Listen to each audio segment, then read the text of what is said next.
Для диких животных самым лучшим местом для существования остаются природные условия. Но иногда жизнь их детенышей полностью зависит от человека. В этот раз помощь требовалась детенышу Манулы.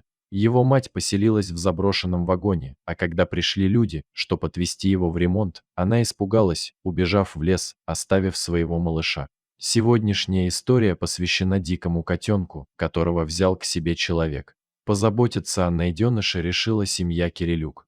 Котенка стали называть Дашей Будлановной в честь горы, возле которой она появилась на свет. Так как животное было обезвожено, его сначала отпаивали физраствором, а только потом ввели молоко. Вскоре Даша научилась пить с детской бутылочки самостоятельно, а после каждого приема пищи ей массажировали животик, как это делают взрослые особи. Специально для Даши из картонной коробки соорудили что-то похожее на нору. Когда кошечка поправилась, ее начали кормить специальной смесью, а в 1,5 месяца ей дали попробовать мясо. Даша достаточно комфортно себя чувствовала в человеческом доме. Она, как и домашние кошки, любила лазить по дивану и кровати. Но ночью она всегда уходила в свою нору. Когда Даше было 1,5 месяца, ее глаза стали желтого цвета, а мордочка приобрела суровости. А еще через пару месяцев ее начали выпускать на улицу. Первое время она не отходила ни на шаг от своих хозяев. Любимое занятие Даши – точить когти. Манулы отличатся особой остротой и длинной когтей.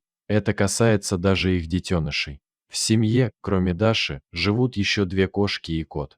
Первое время домашние питомцы не хотели принимать маленького Манулу и постоянно ее гоняли. Но спустя время их отношения наладились. Теперь дикая кошка спит рядом с домашним питомцем. Даша не ко всем членам семьи относилась одинаково. Теплые отношения у нее сложились только с хозяйкой дома. Каждое утро Даша садилась на подоконник и всматривалась в происходящее за окном. В ночное и утреннее время суток она старалась не шуметь, а в остальном она вела себя очень активно. Если Даша начинала лизать руку, то это означало, что она голодна. А если кто-то из хозяев открывал холодильник, она сразу подбегала, опиралась на задние лапки, надеясь получить кусочек мяса.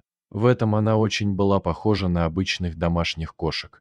Потом пришло время решать, как дальше быть с хищником. В зоопарк ее никто не хотел отдавать, а дома держать такое животное становилось опасным. Самым лучшим решением было отпустить ее на свободу. Люди решили отвезти ее на территорию Даурского заповедника, где проживали ее сородичи. Даша сразу побежала в лес, но ее вернули обратно, чтобы она привыкла к своей норе. Каждый день Даша занималась исследованием территории. Так у нее началась новая взрослая жизнь.